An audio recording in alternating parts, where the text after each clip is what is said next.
soit Jésus-Christ, toujours et à jamais. Chers fidèles catholiques, j'ai envoyé une lettre officielle au pape François et j'aimerais vous la partager parce que j'ai besoin de votre aide. Père Jean-Pierre Benou, Bénin, 22 août 2024, mémoire de la bienheureuse Vierge Marie, Reine. Au pontife régnant, pape François, Vatican. Objet, demande des facultés ministérielles sacerdotales. Ô très cher Père, que Jésus et Marie vous bénissent abondamment. Je vous écris avec amour, confiance, humilité et respect pour solliciter de votre haute bienveillance que me soient attribuées à nouveau mes facultés ministérielles sacerdotales. Merci de recevoir cette lettre à travers son éminence Lazarus Yu Heum-sik, préfet du dicaster pour le clergé. Merci aussi de me permettre de la rendre publique afin que les cardinaux, évêques, prêtres et laïcs vous écrivent à travers le cardinal Lazarus Yu pour soutenir ma demande. Prefecto@cclergy.va. Le numéro de téléphone apparaît à l'écran pour ceux qui veulent appeler. Je prie Dieu afin que les journalistes et intellectuels catholiques le fassent aussi. Désirant le sacerdoce à l'âge de 13 ans, ordonné à 32 ans à Rome, le 5 mai 2012, je vous supplie humblement que cesse l'injustice qui m'empêche de servir l'Église et l'humanité avec mon sacerdoce depuis 4 ans. L'Église a besoin de prêtres, l'humanité a besoin de prêtres. Mes facultés ministérielles ont été retirées injustement par son Excellence Fernando Ocaris, prélat de l'Opus Dei, le 4 mars 2021. Interdiction de célébration publique de la messe, de prédication, de confession.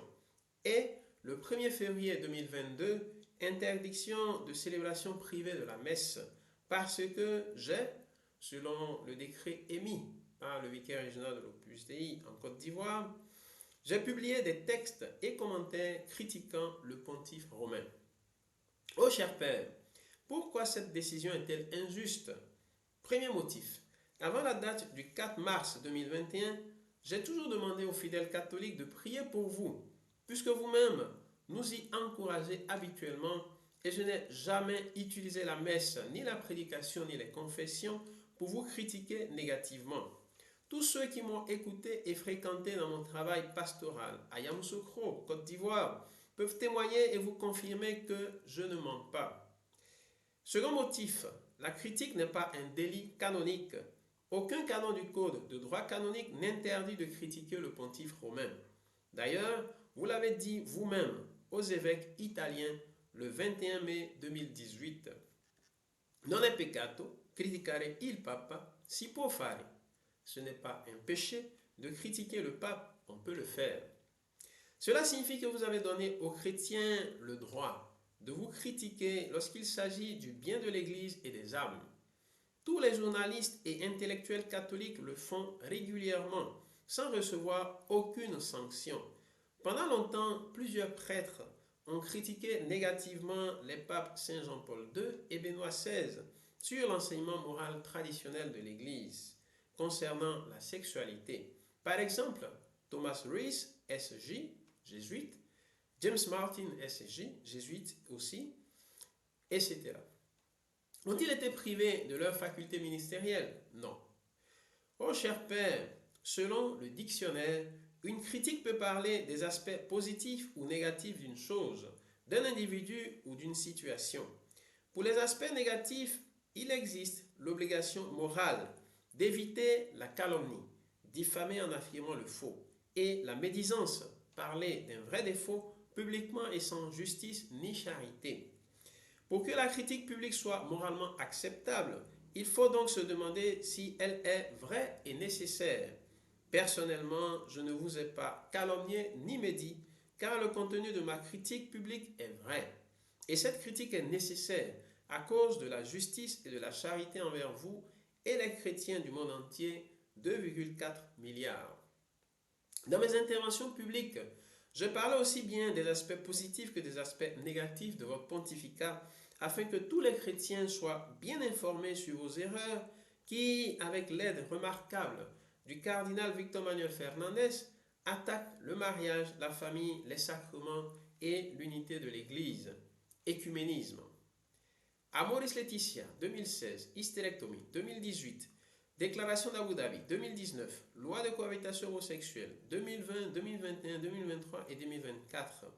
Traditionis Custodes, 2021. Eucharistie donnée à tous les politiciens catholiques publiquement pro-avortement et non repentis, 2021. Fuitia Supplicans, 2023. Dignitas Infinita, 2024. J'ai expliqué vos demi-vérités qui, à travers le relativisme et l'éthique de situation, déforment gravement la conscience morale des chrétiens et sont déjà enseignés aux futurs prêtres dans les séminaires du monde entier. Toutes les personnes moralement et intellectuellement honnêtes peuvent confirmer que les accusations que j'ai portées publiquement contre vous sont vraies, puisque j'en ai toujours présenté les preuves, vos paroles et vos actions. Ô cher Père, en agissant ainsi, j'ai réalisé un double devoir de conscience, le devoir de charité chrétienne, œuvre de miséricorde spirituelle, afin d'aider le pape de la miséricorde à sortir des erreurs graves qu'il refuse de corriger depuis 8 ans. Le devoir sacerdotal sacré de prêcher la vérité au peuple de Dieu. Ma conscience morale est donc en accord avec l'obéissance au commandement de Dieu et avec l'exemple des saints. Dieu nous exige de vivre le 8e commandement et d'éviter le péché d'adulation. Jésus nous demande de faire la correction fraternelle et filiale publique. Les références sont dans le texte.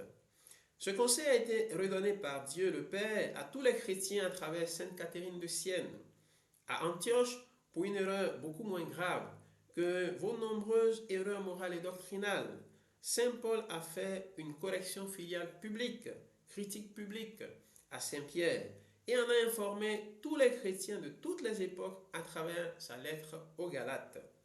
La tradition chrétienne ainsi que Saint Augustin et Saint Thomas d'Aquin ont loué l'attitude de Paul.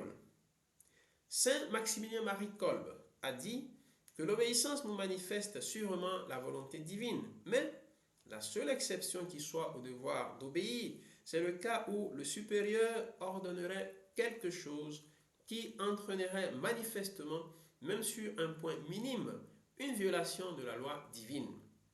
En ce cas, il ne serait pas lui-même un fidèle interprète de la volonté de Dieu.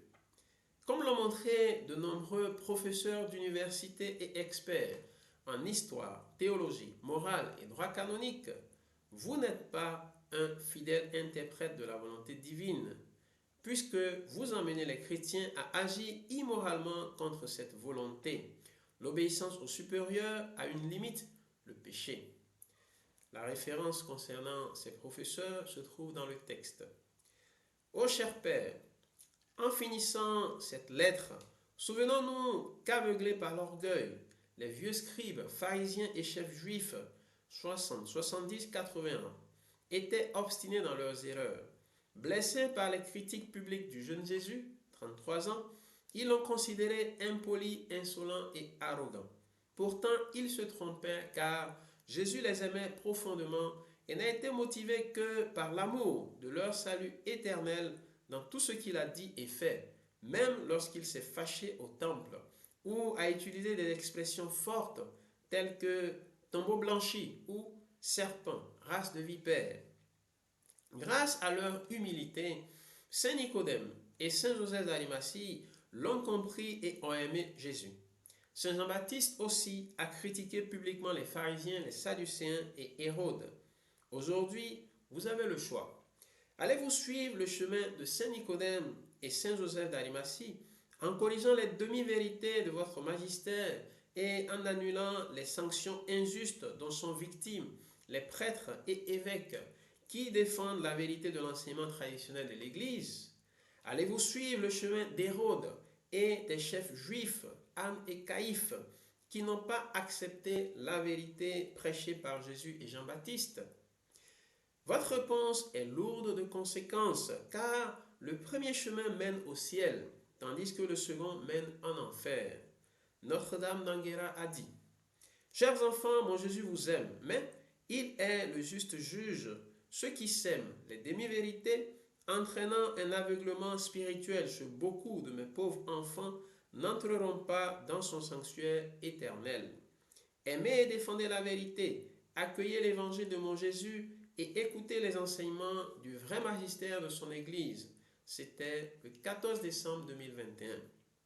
Cela vaut aussi pour votre théologien favori. Notre-Dame d'Anguera a dit, Walter Casper, voici, à cause de lui, beaucoup vont mourir. C'était le 3 septembre 2005.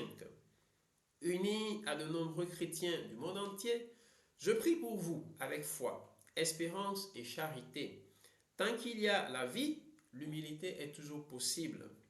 Affectueusement, votre fils africain, Père Janvier Gbenou, nom de plume, Father Jesus Mary Misigweto, mon mail, fatherjmm@gmail.com.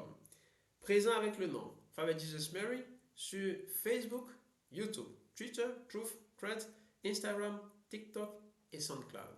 Que Dieu vous bénisse.